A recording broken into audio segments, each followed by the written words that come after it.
आदरणीय आचार्य श्री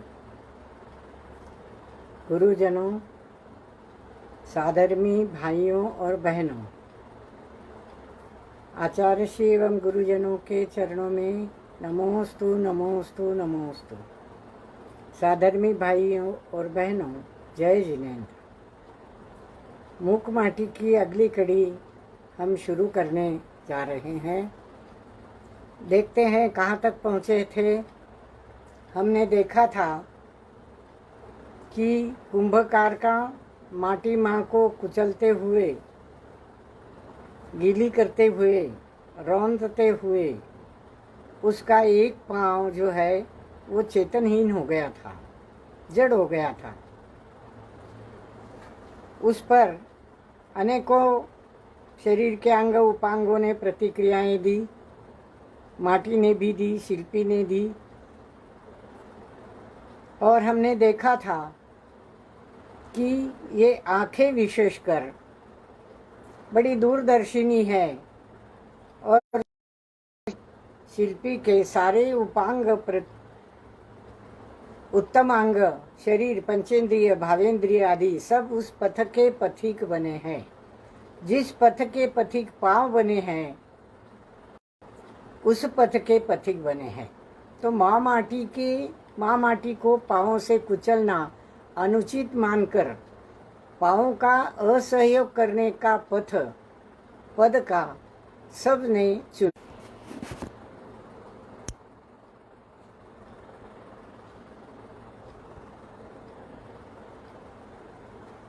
अब इसके आगे हम चल रहे हैं पृष्ठ क्रमांक 118 पर। माटी और शिल्पी दोनों निहार रहे हैं उसे, किसे? उन पथों को जो पथ पथिक बने हैं पद के, दोनों निहार रहे हैं उसे। उनके बीच में मौन खड़ा है। मौन से कौन वो बड़ा है? मौन की मौनता को गुण कराता हो, ऐसा कोई है भला कि मौन की मौनता को गौण करा दे?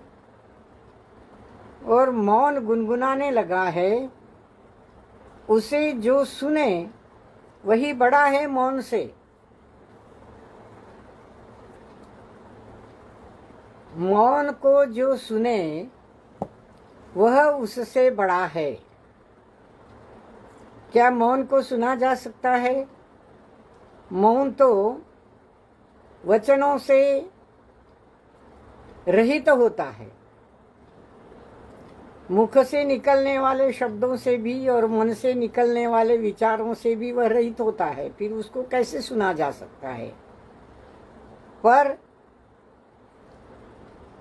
बहुत गहरी बात है कि अंतर्ध्वनि जो ओम के स्वरूप में निकलती है, भगवान के सर्वांग से कहिए या मुख से कहिए, दो मत है।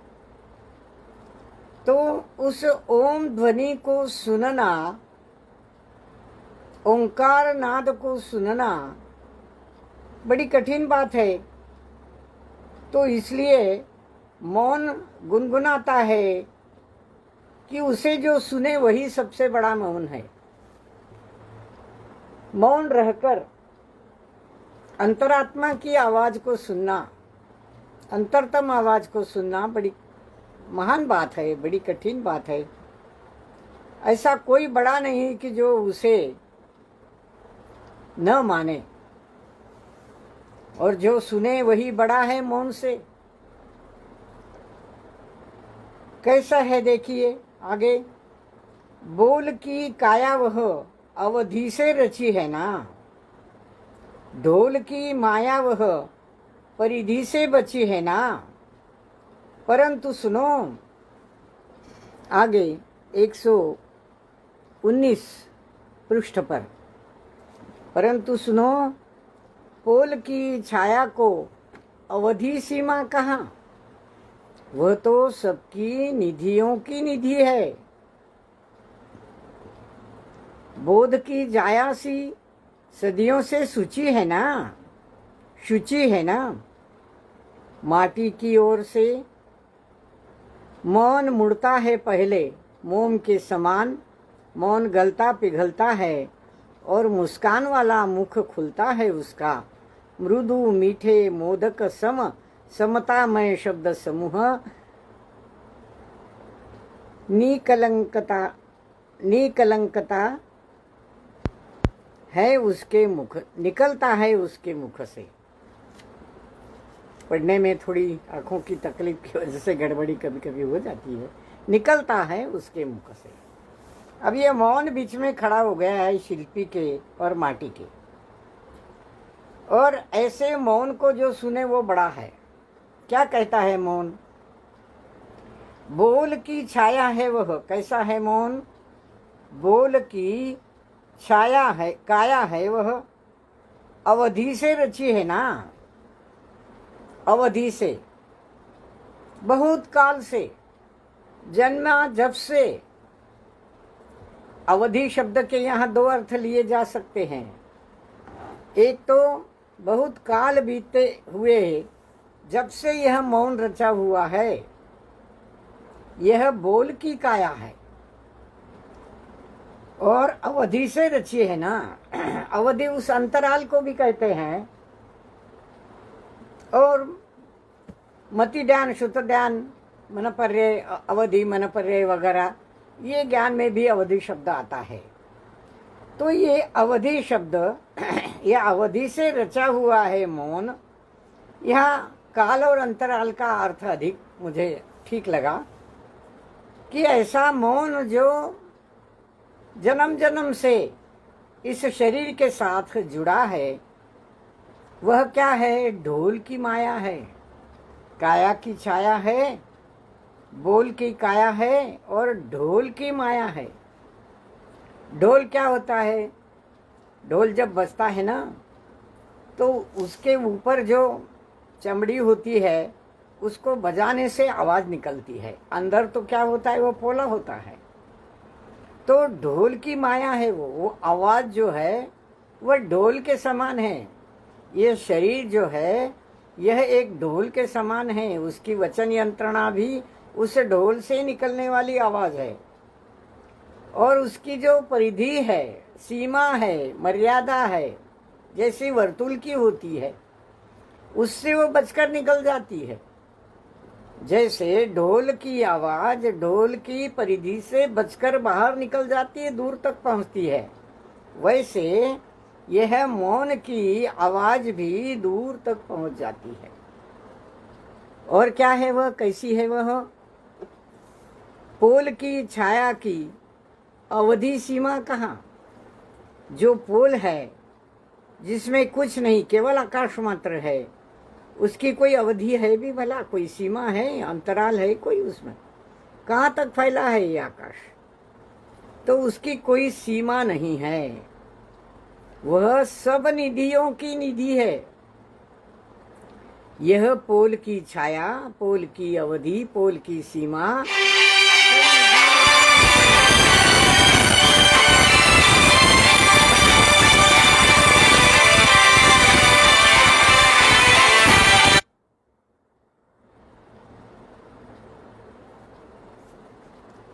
सब निधियों की निधि है। बीच में किसी का फोन आ जाता है, माफ करिए। अगर आपको सुनाई नहीं देता हो तो कृपया सूचना दीजिए, लिखिए। क्या सुनाई दे रहा है जिसका फोन है?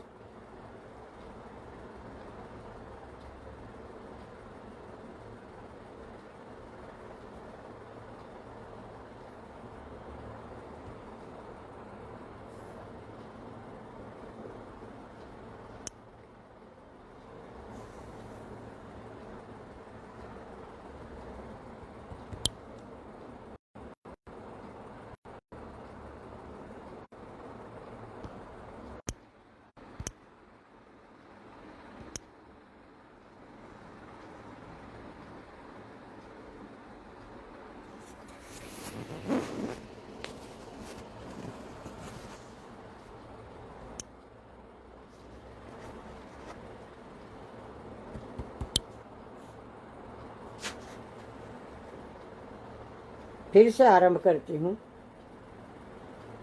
कुछ गड़बड़ हो रही है नेट में फिर से। तो शिल्पी और माटी के बीच में जो मौन खड़ा है वह बोल की काया है। वचन यंत्रणा से निकलते हुए शब्द बोल उसकी वह शरीर है और कई काल से रची हुई है। कई जन्मों से, कई भवों से वह शरीर के साथ चल रही है, आवाज निकलती है। ढोल की माया है। ढोल जैसे अंदर से पोला होता है, परंतु उसका जो ऊपर का चमड़ा होता है उसे बजाते ही आवाज निकलती है और वह दूर तक पहुंचती है। वह दूर तक पहुंचती है और सबको सुनाई देती है। उस ढोल की परिधि से वह बचकर निकल जाती है, उस सीमा में वह बद्ध नहीं रहती। तो पोल की छाया की अवधि कोई होती है भला? कोई सीमा नहीं होती है। वह सब निधियों की निधि है। आकाश का कोई अंत नहीं होता। ढोल की पोल में भी आकाश है, इस शरीर की पोल में भी आकाश है, इस वचन यंत्रणा में भी आकाश है। इसकी कोई सीमा नहीं है। यह आकाश, यह पोल सब निधियों की निधि है। सब द्रव्यों को यह आकाश अपने गर्भ में समा लेता है और सब निधियों की निधि है, बोध की जायासी है। यह जो आवाज है, वचन यंत्रणा है, जो शरीर से निकलती है, पुद्गल परमाणुओं से रचित है, वह बोध की जाया है। बोध ज्ञान, ज्ञान ने उसको जन्म दिया है। जैसा ज्ञान होता है वैसे शब्द परिस्पंदन के माध्यम से, यंत्रणा के माध्यम से, मुख के माध्यम से, मुख के सब अंगों के माध्यम से वे शब्द निकलते हैं। शब्द तो पोल है, पर वो अर्थपूर्ण कब होते हैं? जब वो बोध की माया बनते हैं, बोध की जाया बनते हैं। बोध ने उनको जन्म दिया है, ज्ञान ने उनको जन्म दिया है। और माटी की ओर मौन मुड़ता है पहले और पिघल जाता है। कैसे? मोम के समान।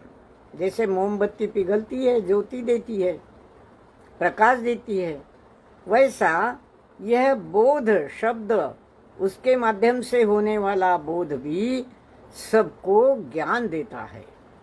और मुस्कान वाला मुख उस मौन का खुलता है। कैसा है उसका मौन का मुख, या उसके मुख से निकलने वाले शब्द? मृदु, मीठे, मोदक सम। मोदक एक पदार्थ होता है। यहाँ महाराष्ट्र में गणपति को मोदक का नैवेद्य चढ़ाया जाता है, जो बहुत मीठा और स्वादिष्ट होता है। वो मोदक सम, लड्डू को भी मोदक कहते हैं, वह मोदक सम आनंददायक होता है। ऐसा शब्द समूह समतामय होता है। जो निकलता है उसके मुख से समतामय। किसके साथ समता, समानता, एकता? आत्मा के ज्ञान के माध्यम से, चेतना के माध्यम से, ज्ञानोपयोग के माध्यम से जो शब्द निकलते हैं वे बोधमय होते हैं। और वे बोधमय शब्द आत्मा से हमारा परिचय कराते हैं। हम उसके माध्यम से आत्मा का स्वरूप जानते हैं। समतामय होते हैं वे शब्द। ये समता आत्मा के साथ समता होती है और ऐसे शब्द उसके मुख से निकलते हैं। किसके मुख से? मौन के मुख से। वो कहता है, मौन कहता है, क्या शब्द निकलते हैं वो आगे बताया है। ओ माँ माटी, शिल्पी के विषय में तेरी भी आस्था जरा अस्थिर सी लग रही है। यह बात निश्चित है कि ओ माँ माटी, शिल्पी के बारे में, शिल्पी के विषय में तेरी आस्था भी जरा अस्थिर सी लग रही है। अस्थिर सी लग रही है, स्थिर नहीं है। जरा तेरी श्रद्धा श्रद्धान शिल्पी के प्रति आस्था डगमगा रही है ऐसा लगता है। और उसके लिए एक दृष्टांत देता है। क्या कहता है? ये बात निश्चित है कि जो खिसकती है, सरकती है, सरिता कहलाती है, सो अस्थाई होती है। और सागर नहीं सरकता तो स्थाई होता है। परंतु सरिता सरकती सागर की ओर ही ना, अन्यथा न सरिता रहे न सागर। यह सरकन ही सरिता की समिति है। बड़ा सुंदर विषय है। सरिता और सागर का दृष्टांत देकर आचार्य श्री हमें समझाते हैं कैसे होता है शब्द समूह, समतामय शब्द समूह कैसे होता है। जैसे नदी सरिता वह खिसकती है, सरकती है, आगे आगे उस प्रवाहित होती रहती है। जो सरकती है वह सरिता है, सरिता की परिभाषा करी है। परंतु वह तो अस्थाई है। सरिता स्थाई एक जगह अगर वो बैठी रहे तो तालाब बन जाए, पर वह सरकती रहती है, सरकती रहती है, आगे की ओर चलती रहती है, इसलिए वो अस्थाई है, स्थाई नहीं है। सागर सरकता नहीं है, वो तो एक ही जगह स्थाई होता है। परंतु सरिता सागर की ओर ही सरकती है ना। अथवा अन्यथा न सागर रहे न सरिता रहे। अगर सरिता सरकेंगी नहीं तो सागर बनेगा नहीं, भरेगा नहीं। सरिता की सरकन की ओर से ही सागर भरता जाता है। हम हमारे गुरुजनों के लिए सागर शब्द का प्रयोग करते हैं। बड़ा गंभीर शब्द है सागर। हमारे गुरुजन आचार्य विद्यासागर, ये सागर, वो सागर, वो सागर, सागर के समान विस्तीर्ण होते हैं। सारी नदियां आकर उसमें मिल जाती है। अगर ये नदियां उसमें ना मिले तो सागर का अस्तित्व ही खत्म हो जाए। उसी प्रकार गुरुजनों के ज्ञान के साथ उसको सुनने वाले, समझने वाले, उस शब्द समूह को समीचीन रूप से समझने वाले, आस्था कर समझने वाले अगर उसके साथ मिलेंगे नहीं, उनकी सुनेंगे नहीं, उनको मानेंगे नहीं, उसके अनुसार आचरण में ढालेंगे नहीं, तो सागर शब्द का कोई अर्थ नहीं रहता। इस प्रकार सागर नहीं सरकता जो स्थायी होता है, परंतु सरिता सरकती है सागर की ओर ना। सरिता को सरकना है, सागर में जाकर मिलना है। अगर ऐसा नहीं हुआ तो न सरिता रहे न सागर रहे। यह सरकन ही सागर की, यह सरकन ही सरिता की समिति है। पंच समिति, तीन गुप्ती हम पढ़ते हैं। क्या होती है समिति? समिति एक मर्यादा होती है, एक सीमा होती है। हिरियापद समिति, ये समिति, वो समिति, उसको देखभाल कर चलना पड़ता है। और इस प्रकार जीव की रक्षा के भाव से जो क्रियाएं होती है वो समिति कहलाती है। आधा निक्षेपण समिति, पुस्तक हाथ में लेते हुए भी अपनी पिंची से उसको थोड़ा सा अत्यंत मुलायम रीति से झाड़ कर महाराज जी उठाते हैं कोई भी। इसका मतलब सूक्ष्म जीवों की हिंसा न हो, ऐसी समिति। तो आगे चलते हैं 120 पन्ने पर। यह निरखन ही सरिता की प्रमिति है।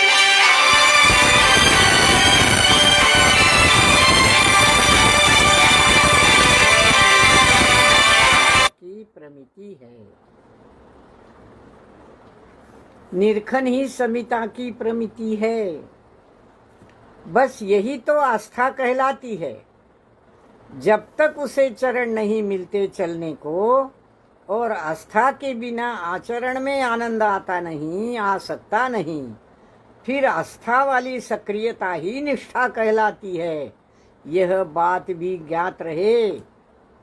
हे माँ माटी मौन उसे कहता है कि आप इसको समझो, समझ लो। वह सरिता जो सरकती है उसका सरकना, उस सरकता को, सरकने की क्रिया को निरखना, वही सरिता की प्रमिति है। प्रमिति क्या होती है? जो ज्ञान परीक्षा करके स्वीकार किया गया होता है वो प्रमिति है। जो ज्ञान परीक्षा करके स्वीकारा जाता है वह प्रमिति है। तो इस प्रकार यह प्रमिति है, यही तो आस्था है, यही तो आस्था है। जब तक उसे चरण नहीं मिलते चलने को, आस्था के बिना आचरण में आनंद नहीं आता, आ सकता नहीं। जब तक कोई श्रद्धा न करे, आस्था न करे, विश्वास न करे, उसके बगैर आस्था के बिना वह आचरण में ढलता नहीं। शिष्यों के श्रद्धान गुरुओं के शब्दों में, उनके ज्ञान में, उनके प्रवचन में होना चाहिए। और ऐसा श्रद्धा नहीं होता तो वह बिना आचरण कैसे, वह बिना श्रद्धा के, बिना आस्था के वह आचरण में कैसे ढलेगा।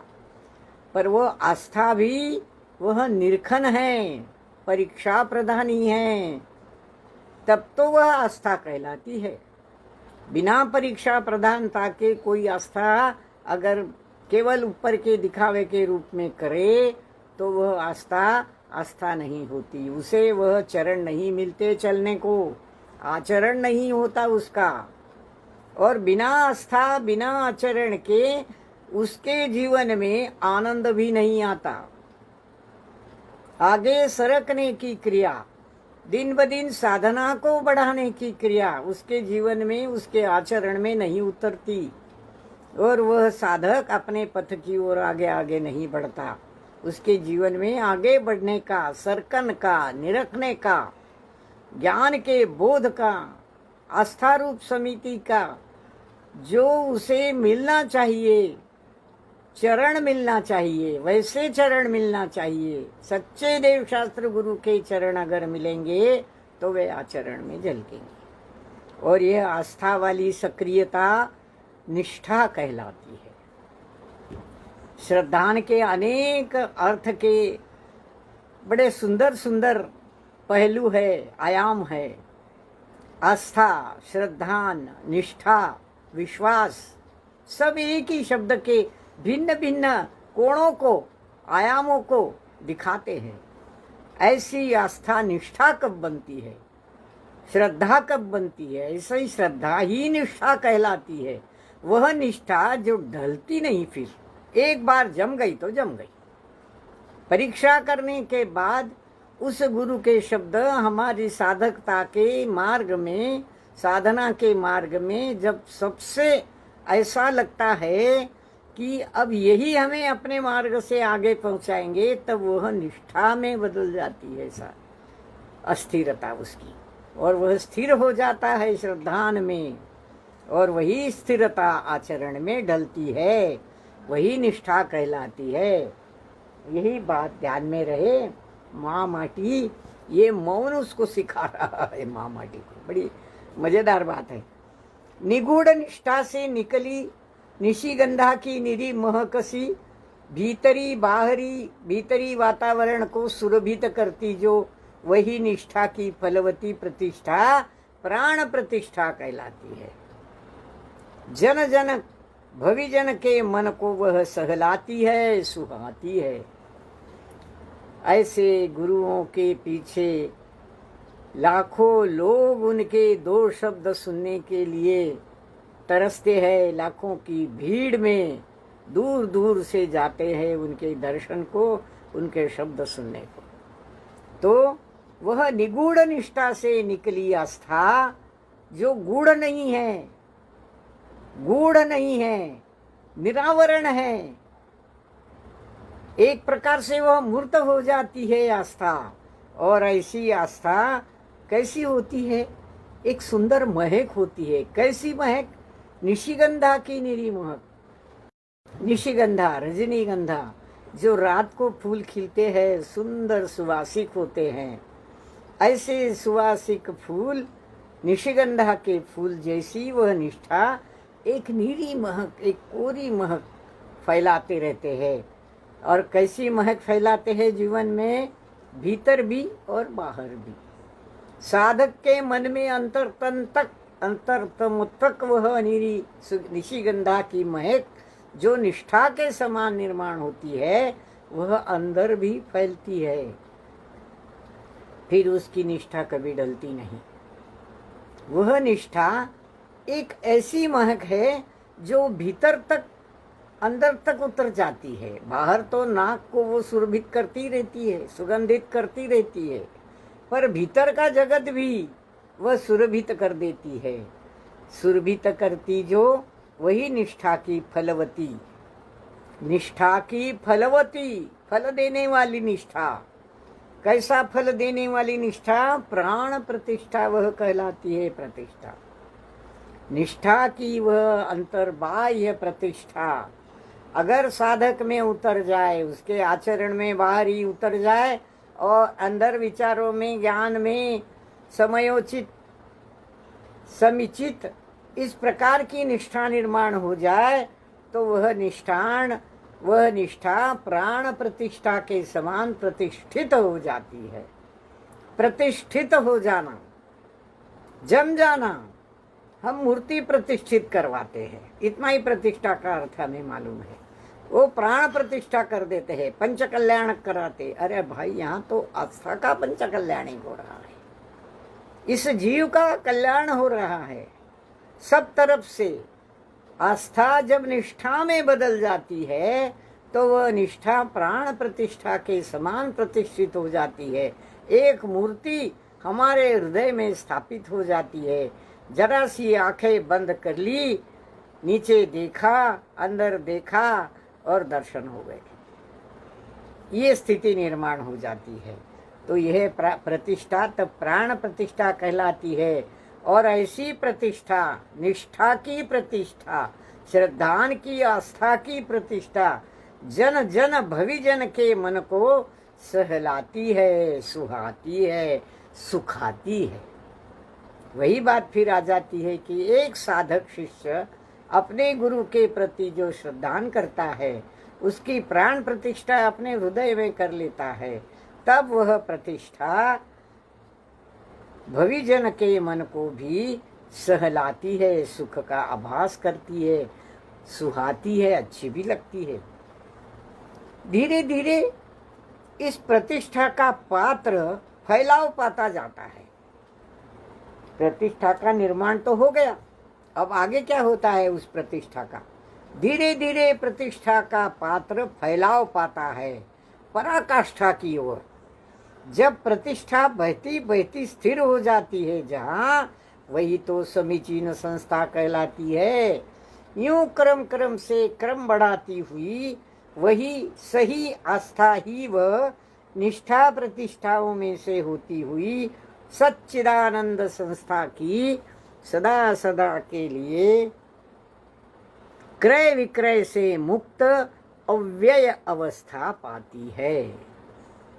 माँ अव्यय अवस्था पाती है। माँ माटी, माँ मौन उसको सिखा रहा है। माँ माटी, हाँ क्या कह रहा है मौन? इतना सुंदर अर्थ भरा है इन पंक्तियों में। एक एक पंक्ति पर जितना कुछ कहूँ कम ही लगता है। ऐसा लगता है बहुत संक्षेप में बात कर रही हूँ। देखिए, प्रतिष्ठा का पात्र धीरे धीरे फैलाव पाता जाता है। पात्र किसे कहते हैं? नदी की जो चौड़ाई होती है ना, इस तीर से उस तीर तक, वो उसका पात्र होता है।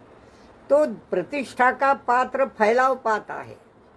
अब ये पात्र किसको कहते हैं? जो अतिथि होता है, गुरु होता है, मुनि आचार्य होता है, उसे भी पात्र कहते हैं। प्रतिष्ठा का पात्र नदी के पात्र के समान फैलाव पाता है, चौड़ा चौड़ा हो जाता है। जैसे नदी जब उतरती है पर्वतों की ऊंचाई से, शिखर से, चूल से, तब उसका पात्र बहुत छोटा होता है। और वह सरकती सरकती सरकती सागर तक जब पहुंचती है तो उसका पात्र बहुत फैलाव पाता है, चौड़ा बन जाता है, एक सागर के समान। जब वह सागर में डूबती है तो उसका पात्र आप देखिए कितना बड़ा हो जाता है, फैलाव पाता है पराकाष्ठा की ओर। इतना फैलाव हो जाता है जैसे फैलाव की पराकाष्ठा हो गई। प्रतिष्ठा बहती बहती स्थिर हो जाती है वहाँ। प्रतिष्ठा बहती बहती स्थिर हो जाती है वहाँ। वही तो समीचीन संस्था कहलाती है। जो प्रतिष्ठा स्थिर हो जाती है, बहती बहती नदी के समान एक चौड़े पात्र में, फैलाव में जब वह फैल जाती है तो इतनी फैलती है कि वह एक स्थिर होकर समीचीन संस्था के समान बन जाती है। एक गुरु का गण संघ ऐसा हो जाता है कि सब शिष्यों के हृदय में वे गुरु वे आचार्य एक संस्था के समान प्रतिष्ठित हो जाते हैं। संस्था जो स्थिर हो गई है वह संस्था तो वह गुरु के चरणों में स्थिर हो जाते हैं। इतनी स्थिरता बढ़ जाती है उस श्रद्धान की, उसका फैलाव हो जाता है कि वही एक समीचीन यथार्थ श्रद्धा बन जाती है, यथार्थ संस्था बन जाती है। क्रम क्रम से बढ़ने वाली, सरकने वाली नदी की कहानी चल रही है, ये उसका दृष्टांत चल रहा है। इस दृष्टांत को देखिए। यूं क्रम क्रम से क्रम बढ़ाती हुई सही आस्था ही वह निष्ठा प्रतिष्ठाओं में से होती हुई सच्चिदानंद संस्था की ओर सदा सदा के लिए क्रय विक्रय से मुक्त अव्यय अवस्था पाती है। माँ बड़ी सुंदर शब्दों में आचार्य श्री ने इस विषय को हमारे सामने रखा है। वह जो आस्था है, निष्ठा हुई, प्रतिष्ठा हुई, फिर एक सच्चिदानंद संस्था बन गई। सतचित आनंद, सतचित आनंद, सच्चिदानंद। ये सत क्या है? सत्ता शाश्वत होती है बेटा, माँ ने कहा था ना, धरती माँ ने। हाँ, ये शाश्वत सत्ता हमारे आत्मा की सत्ता, हमारे चेतना की सत्ता है। ये सत है, शाश्वत है, शुद्ध है। हाँ, ये चित्त है, चेतना, चित्त। चेतना को भी कहा जाता है चित्त, मन को भी कहा जाता है व्यवहार से, पर चेतना ही चित्त है। यह चित्त आनंद का निर्माण करने वाला है, क्योंकि उसे आत्मा से मिलन हो जाता है, आत्मा की ओर उसका ढलाव हो जाता है, वह ढलता है, आत्मा में समा जाता है सदा सदा के लिए। ऐसी समीचीन संस्था निष्ठा प्रतिष्ठाओं में से क्रम क्रम से बढ़ती बढ़ती वह साधक अपने गुरु में पूर्ण रूप से समा जाता है और आत्मा से मिलन का सा आनंद वहाँ निर्माण हो जाता है। उसको अपने स्वनिज ध्रुव शुद्धात्मा का स्वरूप समझ में आ जाता है और वह आनंद से भर जाता है। सुख की अनुभूति उसे होती है। ऐसी सुख की अनुभूति सदा सदा के लिए हो जाती है। कैसी है यह अनुभूति? आनंद की अनुभूति, सुख की अनुभूति, सदा सदा के लिए, क्रय विक्रय से मुक्त है। उसका कोई क्रय नहीं होता, उसका कोई विक्रय नहीं होता, कोई खरीद फरोख्त नहीं होती। वहां न कोई लेना है न देना है, कोई खरीदना नहीं है, खरीदी नहीं जा सकती। वो अव्यय अवस्था पाती है। अव्यय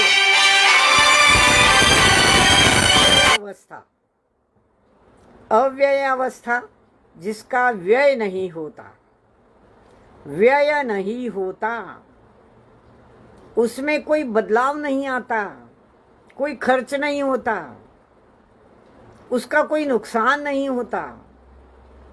ऐसा अव्यय होना ही समीचीन संस्था के समान सदा सदा के लिए क्रय विक्रय से मुक्त अव्यय अवस्था उस श्रद्धान की हो जाती है। और समझी माँ, ऐसा कहकर मौन अपने में डूबता है। भाई कौन बार बार फोन कर रहा है पता नहीं, फोन मत कीजिए, जो कहना है लिखिए तो समझ में आ जाएगा कि सुनाई दे रहा है या नहीं, क्षमा करें। अरे मौन सुन जरा, अब माटी कहती है, 121 पेज पर हम चल रहे हैं। अरे मौन सुन जरा। अब ये माटी की आस्था जो है ना, ये मौन को जवाब देती है, सुनाती है। क्या कहती है? अरे मौन सुन ले जरा, कोरी आस्था की बात मत कर तू, अरे आस्था से बात कर, आस्था से बात कर ले जरा। यूं माटी की आस्था ने ललकारा मौन को जो सम्मुख खड़ा है। माटी की आस्था ने मौन को ललकारा। अरे मौन सुन जरा। कोरी आस्था की परिभाषा मत कर, ऐसी होती आस्था वैसी होती आस्था, वो समीचीन संस्था में बदलती है, प्रतिष्ठित हो जाती है, अव्यय हो जाती है। कोरी बातें मत कर, आस्था से बात कर, यहाँ से बात कर। जो श्रद्धान यहाँ निर्माण होता है उसकी बात कर। यूं माटी की माँ ने, माटी की आस्था ने ललकारा मौन को, और मौन जो सन्मुख खड़ा था उसे ललकारा। कहती है माटी की आस्था, अरे मैं तो पाप से मौन हूँ, तू आस्था से मौन है। पाप के अतिरिक्त सबसे रिक्त है तू। आंखों की पकड़ में आशा आ सकती है, परंतु आस्था का दर्शन आस्था से ही संभव है, न आंखों से न आशा से। क्या गजब की बात कहते हैं। अरे मौन सुन जरा, आस्था से बात कर। मैं पाप से मौन हूं, पाप से मौन। मौन पाप से निकला हुआ, निपजा हुआ, जन्म पाया मौन। अगर हम मुख से नहीं बोलते तो मन में विचार चलते रहते हैं, ये भी मौन का भंग होता है। मौन वही होता है जो निर्विकल्प होता है, अपने में डूबता है, स्व में डूबता है, स्व स्वरूप में डूबता है, वही मौन सच्चा मौन होता है। और उस मौन के प्रति जो आस्था होती है वही सच्ची आस्था होती है। मैं पाप से मौन हूं, तू आस्था से मौन है। तेरे में आस्था है कहाँ सच्ची? अरे पाप के अतिरिक्त सबसे रिता है तू। पाप ही पाप भरा है तेरे मन में, सबसे रिक्त है तू। पाप ही भरा है तेरे मन में, और आंखों की पकड़ में आशा आ सकती है, परंतु आस्था का दर्शन आस्था से ही संभव है। किसी परिभाषा में आस्था पकड़ी नहीं जा सकती। आंखों से हम शब्द पढ़ते हैं, परिभाषाएं पढ़ते हैं, पर ये परिभाषाएं किसी भी श्रद्धान की हो, ज्ञान की हो, वीर्य की हो, या आनंद सुख की हो, किसी भी प्रकार की हो, किसी भी गुण की हो, अनंत गुणों का भंडार है ये हमारा निज ध्रुव शुद्धात्मा। किसी भी बात की आस्था का दर्शन आस्था से ही संभव है, उसकी परिभाषा से नहीं। परिभाषा तो ढोल की पोल है, शब्दों का जंजाल है, पर जहाँ शब्दों का जंजाल खत्म हो जाता है वहाँ आस्था की निष्ठा प्रतिष्ठा पाती है। और वही निष्ठा आंखों की पकड़ में नहीं आती। शब्द पढ़े जाते हैं पर उनकी पकड़ में वो निष्ठा नहीं आती। वो निष्ठा कब आती है पकड़ में?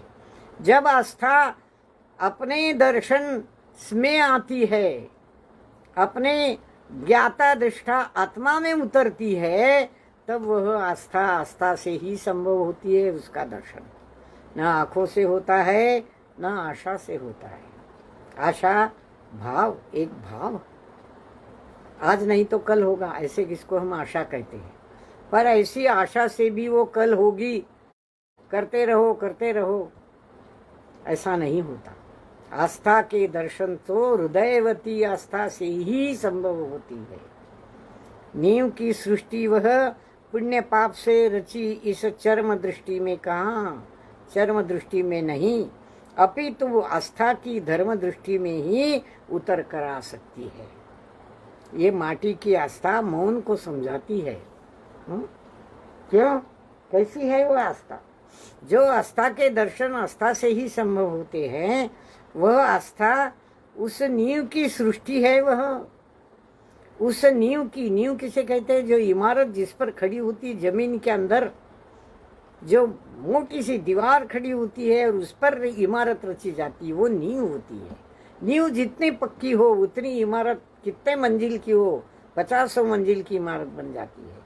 तो इस प्रकार नींव की सृष्टि, नींव का निर्माण पुण्य पाप से रची इस चर्म दृष्टि में कहाँ, ये चर्म चक्षु, ये आंखें, ये द्रव्य इंद्रिय भाव मन की भाव इंद्रियों की पकड़ में नहीं आते।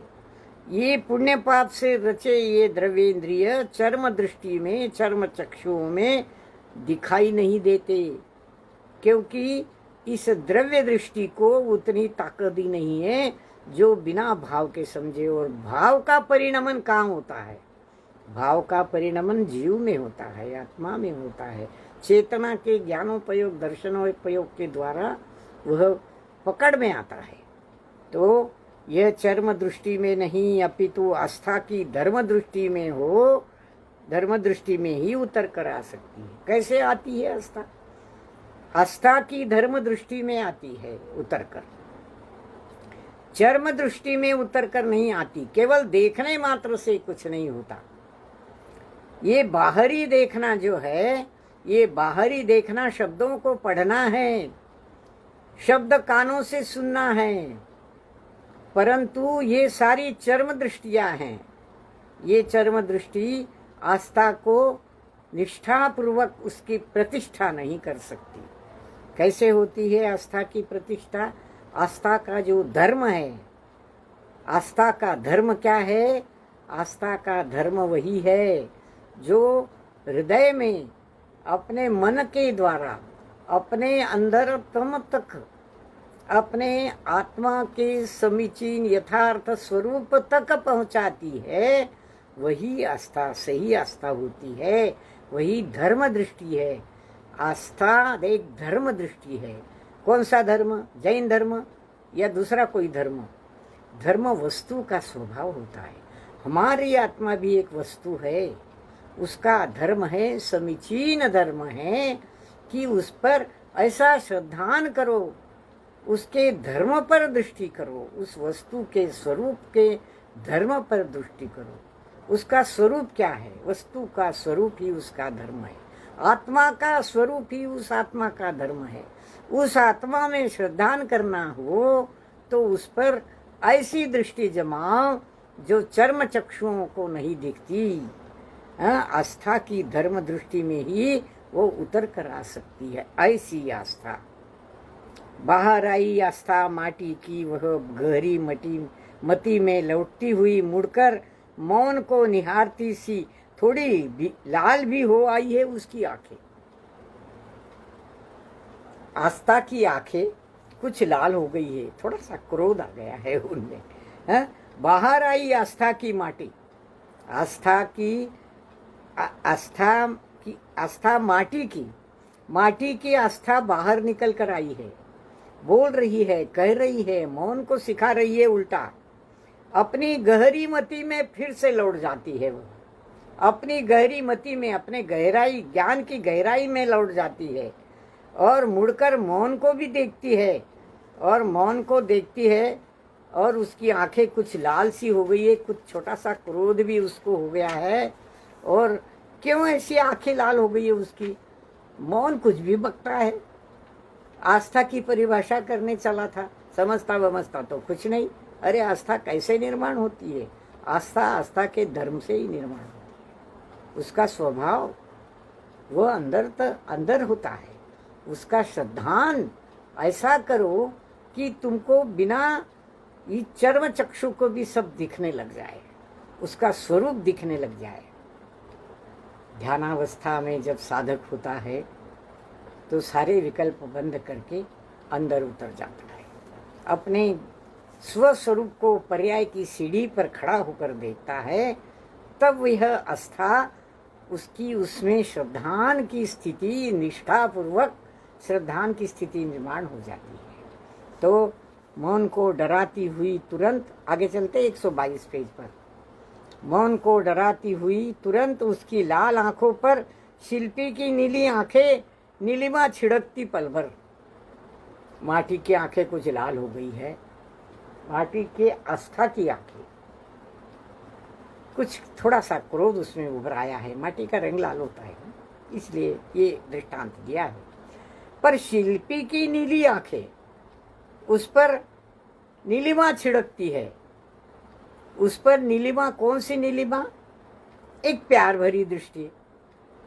जब अपने बच्चों को या अपने परिवारजनों को, किसी को भी थोड़ा सा क्रोध उनके चेहरे पर झलकता है, उनकी आंखों में झलकता है, तो जैसे माँ उसको केवल प्यार की भरी निगाह से एक ऐसा समझा देती है, नहीं, क्रोध नहीं करना। ऐसी नीलिमा छिड़कती है शिल्पी की आंखें उस पर, और नीलिमा छिड़कती हुई पल भर शिल्पी के 122 पेज पर हम चल रहे हैं। शिल्पी ने तन के पक्ष को विपक्ष के रूप में देख दूसरे पक्ष चेतन को सचेत किया, यह कहकर कि चेतन के पक्ष को सचेत किया। शिल्पी ने तन के पक्ष को विपक्ष में डाल दिया, छोड़ दिया उसको। आंखों की बात चल रही थी ना, देखने की। नीलिमा छिड़की उसके लाल रंग, उसके क्रोध के आंखों पर, शांत किया उसको और उसको विपक्ष में डाल दिया, छोड़ दिया उसको। और उसका जो दूसरा पक्ष है, आंखों का जो दूसरा पक्ष है, तन के पक्ष को छोड़ दिया। इस शरीर की आंखों की बात छोड़ दी और उसके विपक्ष में दूसरा उसका अंग चेतन, चेतन को पकड़ा, उसको सचेत किया। क्या कहा चेतन को शिल्पी की आंखों ने? शिल्पी चेतन को कहता है, ये चेतन की बात यहाँ चली है। अभी अभी मुनि श्री प्रमाण सागर जी ने एक प्रश्न के उत्तर में चेतन और मन का संबंध क्या होता है, अवचेतन क्या होता है, आत्मा क्या होती है, इनका संबंध संक्षेप में बड़े सुंदर शब्दों में समझाया था, सुंदर शब्दों में समझाया था। और वही बात अब यहाँ आप सुनेंगे। शिल्पी कहता है, चेतन को सचेत करता है, तन मन वचन ये बार बार तो बहुत बार मिले हैं और प्राप्त स्थिति पूरी कर तरलदार हो पिघले हैं। मोह मुड़ता वश इन्हें हम गले लगाएं, परंतु खेद है पुरुष के साथ रहकर भी पुरुष का साथ नहीं देते ये। तन मन वचन बहुत बार मिले हैं, हर जन्म में मिले हैं। चारों गतियों में भ्रमण करते हुए बार बार हम संसार में जन्म मरण करते हैं। कभी नारकी बने, कभी तिर्यंच बने, कभी मनुष्य बने, कभी देव बने। इन सब अवस्थाओं में हमें शरीर मिलता है, बहुत बार मिलता है, तन मिलता है, मन मिलता है, वचन भी मिलते हैं। विशेषता मनुष्य योनि में। और प्राप्त स्थिति, आयु की प्राप्त स्थिति पूरी कर ये तन मन वचन सारे पिघल जाते हैं, नष्ट हो जाते हैं, खत्म हो जाते हैं, तरलदार हो पिघले हैं। मोह मूर्तावश हम इनको गले लगा कर फिरते थे, ये तन मेरा, ये तन मेरा, ये मेरा, ये मेरा मन, मेरा मन कहता है, मेरा वचन कहता है, मेरा तन कहता है।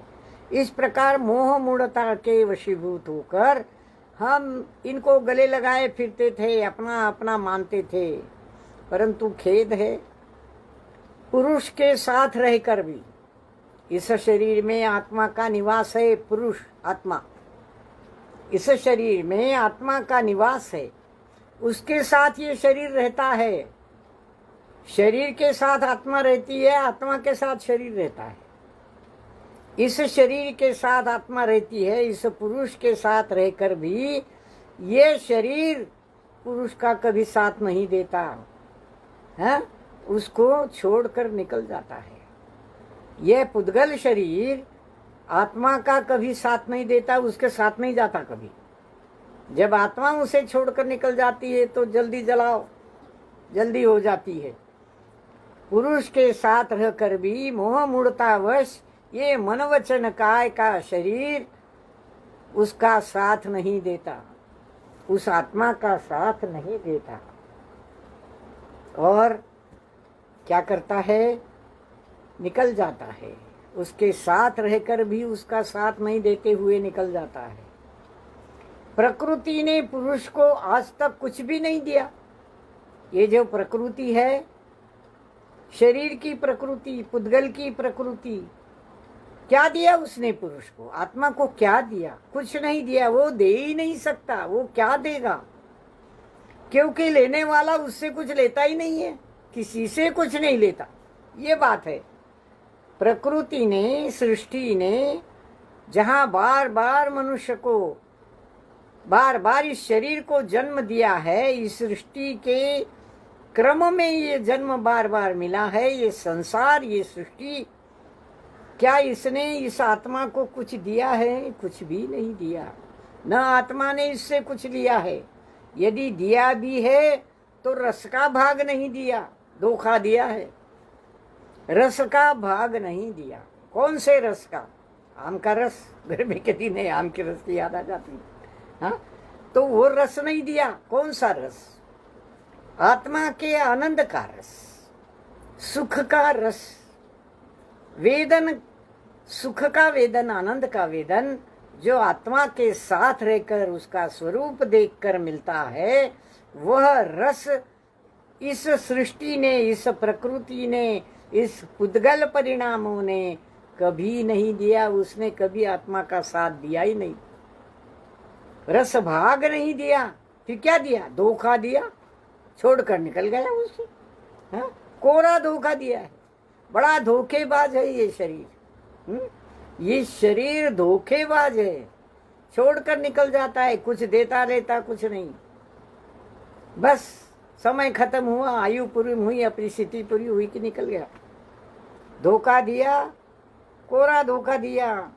धोखा ही सही, यूं बार बार कह उसे भी पुरुष ने आंखों के जल से धोखा दिया, धो दिया, खा दिया। और आज भी 123 पन्ने पर देखिए, पामर पुरुष मौका देख रहा है कुछ अपूर्व पाने का प्रकृति से। ये पामर पुरुष आज भी राह देख रहा है कि प्रकृति से कुछ मिलेगा। इसने तो धोखा दिया, बड़ी धोखेबाज है ये प्रकृति, ये शरीर की प्रकृति, ये पुद्गल वस्तु की प्रकृति। बार बार कहा उसे, किसने बार बार कहा? धोखा दिया, धोखा दिया, तू धोखेबाज है, तू धोखेबाज है, बार बार कहा। पर हम मोह ममतावश उसे अपना समझते रहे आज तक। यूं बार बार कह उसे भी पुरुष ने आंखों के जल से उसको धो डाला, उसको खा डाला। धो डाला, खा दिया।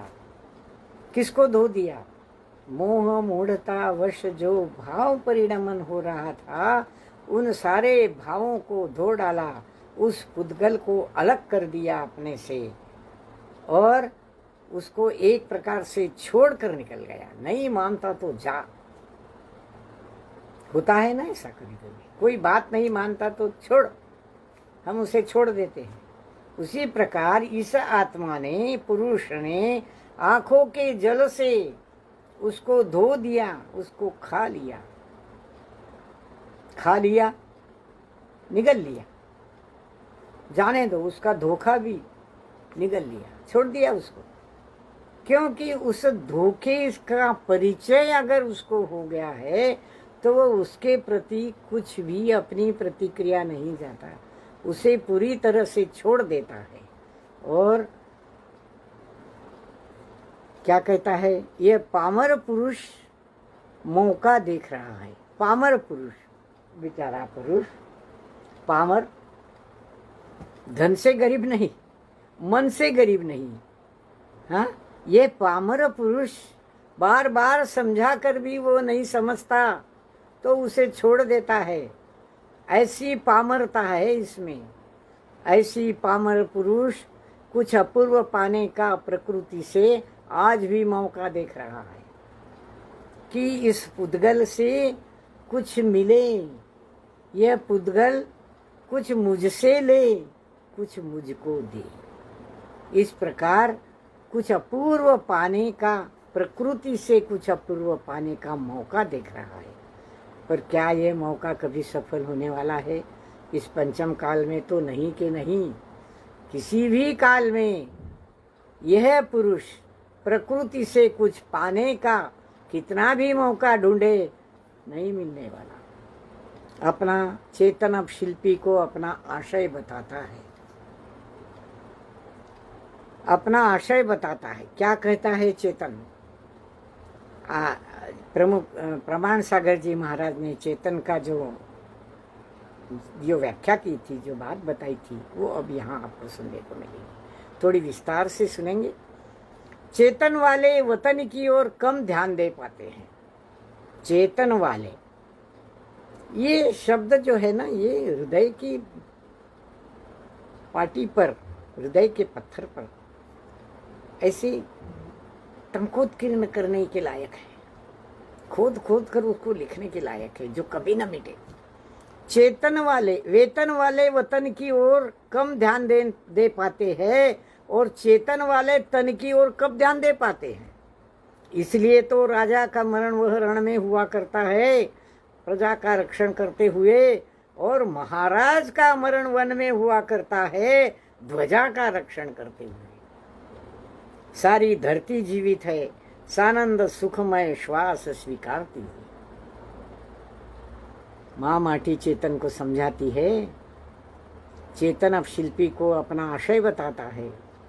चेतन कहता है शिल्पी को, वेतन वाले जो होते हैं वे वतन की ओर ध्यान नहीं देते। वेतन की ओर कितना पैसा मिलता है, कितने पेमेंट मिलती है, पेमेंट कितना पैसा मिलता है, कितना वेतन मिलता है, जितना ज्यादा वेतन मिलता है उतनी बड़ी नौकरी। वेतन वाले वतन की ओर, देश की ओर ध्यान नहीं दे पाते,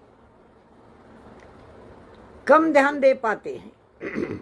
और चेतन वाले तन की ओर कब ध्यान दे पाते हैं? जिनकी चेतना जागृत है वह शरीर की ओर ध्यान नहीं दे पाती। जो ज्ञान में रत है, दर्शन में रत है, ज्ञानोपयोग दर्शनोपयोग में रत है, वह चेतना शरीर की ओर ध्यान नहीं दे पाती। इसलिए कहते हैं कि जो ज्ञानी होते हैं, सम्यक दृष्टि होते हैं, सम्यक ज्ञानी होते हैं, वे हमेशा अपने चेतना में स्थिर होने का प्रयास करते हैं, शरीर की चिंता नहीं करते, शरीर की ओर ध्यान नहीं देते। इसलिए तो राजा का मरण रण में हुआ करता है, वतन की ओर ध्यान देता है ना। राजा का मरण वह रण में हुआ करता है, वो क्या करता है? प्रजा की रक्षा के लिए रण में मरता है, युद्ध करते हुए मरता है।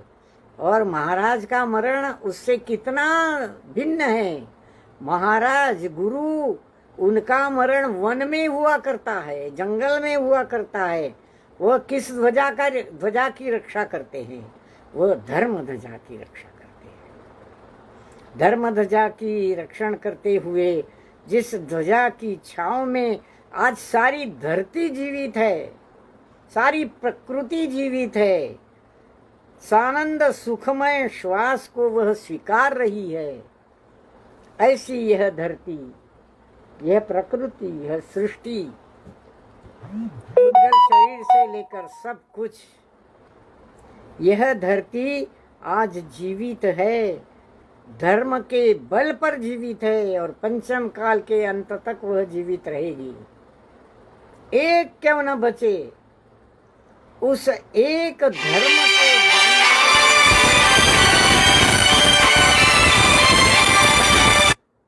उस एक धर्म को जानने वाले के आधार पर यह सारी सृष्टि, यह सारी धरती आज जीवित रहेगी। तो कौन बड़ा है? चेतन का धर्म बड़ा है। चेतन की ध्वजा का रक्षण करते हुए जो मुनिराज वन में मरण को स्वीकारते हैं, वे युद्ध करने वाले राजा के मरण से, वीर मरण से भी श्रेष्ठ है, क्योंकि वे धर्म ध्वजा की रक्षा करते हैं। हम यह धरती का सानंद सुखमय श्वास स्वीकारती हुई धरती को अगर धर्म की दृष्टि से देखे तो धर्म उसका प्राण है, ऐसा कह सकते हैं। चेतना उसका प्राण है। जो इस चेतन को जानते हैं वो उसका प्राण है। हम यहाँ रुकते हैं। कोई गलती हो, अर्थ लगाने में भूल हो तो गुरुजन आचार्य जन क्षमा करें। भाइयों और बहनों, अगले रविवार को फिर मिलेंगे। विराम लेने से पहले जावाणी के ज्ञान से सूझे कालो, सुवाणी मस्तक नमो सदा देत रहो। गुरुओं के चरणों में नमोस्तु। साधर्मी भाई बहनों, जय जिनेंद्र।